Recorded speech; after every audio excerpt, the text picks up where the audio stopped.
Good morning, dear students.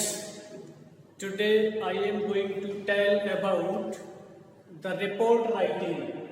The topic for today is report writing. यानी report कैसे लिखी जाती है, रिपोर्ट राइटिंग क्या होता है, ये मैं आपको बताने जा रहा हूँ. Generally, two types of reports are asked in CBSE exams. Namely, newspaper report and magazine report. कुछ रिपोर्ट्स ऐसी होती हैं जिनका पब्लिकेशन न्यूज़पेपर में होता है, उनको हम न्यूज़पेपर रिपोर्ट्स बोलते हैं. और कुछ रिपोर्ट्स ऐसी होती हैं जिनको हम मैगजीन में प्रकाशित कराते हैं. जो स्कूल की मैगजीन छपती है ना, उसमें उनको प्रिंट कराया जाता है. तो we can say that two types of reports are included in CBSE board exam for class 12th. First number, newspaper report, or second number, magazine reports. First of all, I am going to tell about the format of a magazine report. यानी magazine report क्या होती है, इसको हम कैसे लिखते हैं, इसमें हमें किन बातों का ध्यान रखना है, ये आपको इस फॉर्मेट के द्वारा सीखना है. First point goes heading. You have to mention the heading और title of the report. This is an important part of any report. A descriptive title that is expressive of the contents of the report. यानी किसी भी report की जो heading होती है वो इस प्रकार की होनी चाहिए हेडिंग कि उस हेडिंग को पढ़ करके ही समझ में आ जाए कि रिपोर्ट किसके बारे में लिखी गई है या लिखी जानी है, रिपोर्ट में क्या कहा गया है, क्या लिखने के लिए कहा है, ये उसके हेडिंग से ही समझ में आ जाता है. तो first part of the magazine report is heading.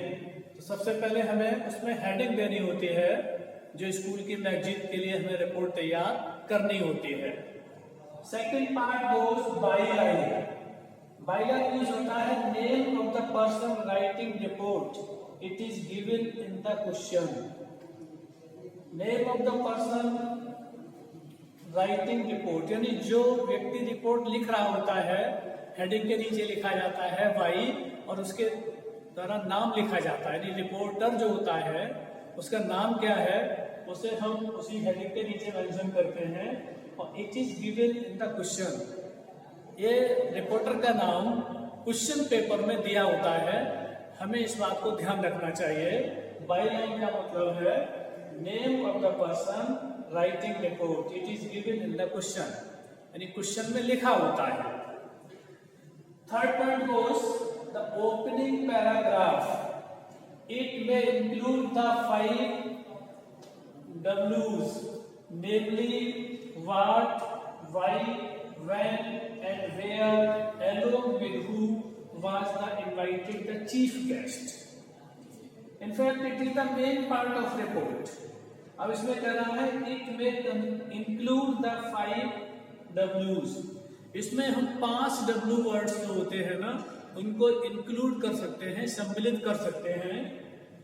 उनके नेम है what, why, when and where, along with who. यानी व्हाट, व्हाई, व्हेन, वेयर और हु. कोई भी रिपोर्ट लिखी जाती है ना, तो इन्हीं 5 जो डब्ल्यूज होते हैं, वर्ड्स होते हैं. यानी व्हाट, किसी भी रिपोर्ट में हमें क्या लिखना है, what to be written in the report. Why, यानी why means क्यों, why it is necessary to write the particular topic in the report. यानी हमें वो रिपोर्ट लिखनी क्यों है, वो भी इसमें क्लियर होता है. when we have to write the report, यानी रिपोर्ट लिखने की आवश्यकता कब होती है. तो when के आंसर जो मिलता है उसकी रिप्लाई वो रिपोर्ट में लिखा जाता है.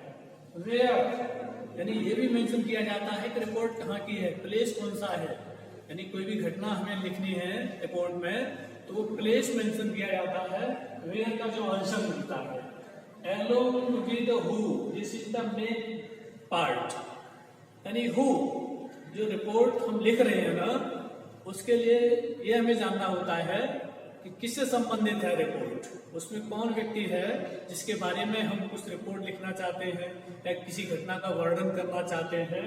तो इस पॉइंट में क्लियर होता है there are only 5 W's, 5 W's होते हैं, व्हाट, व्हाई, व्हेन, वेयर और हु। इनका ध्यान रखेंगे कि जब कोई भी रिपोर्ट लिखी जाती है तो इनके रिप्लाई में हमें जो भी आंसर मिलता है we have to mention that, वो हमें मेंशन करना होता है। नेक्स्ट नंबर है the account of the event in detail.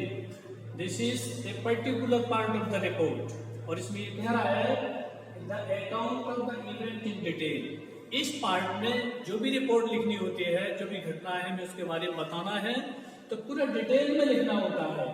यानी पर्टिकुलर जो कुछ भी हमें पता है या लिखना चाहते हैं वो इस पार्ट में आता है।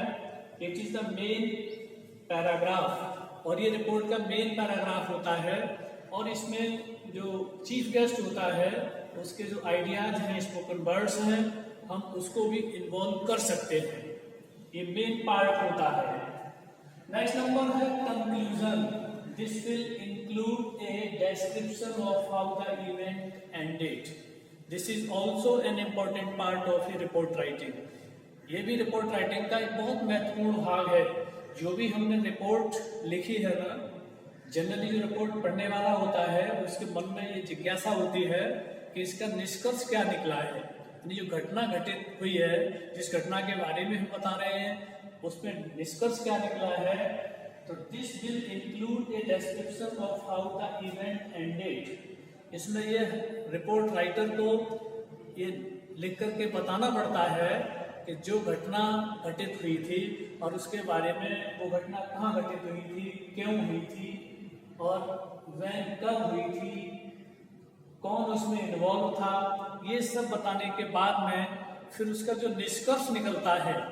फॉर एग्जाम्पल, जैसे कहीं कोई थेफ्ट हो जाती है, चोरी, हमें बताना पड़ेगा कि चोरी कहाँ हुई है, कब हुई है, किसने चोरी की है, संभावित कौन हो सकता है। इन सब का आंसर हमें फिर उस रिपोर्ट के कंक्लूजन जो पार्ट होता है उसमें मेंशन करना होता है। This is the first part of video. I have mentioned about the format of a magazine report and I will tell about the newspaper report in the next part of video. Thanks a lot.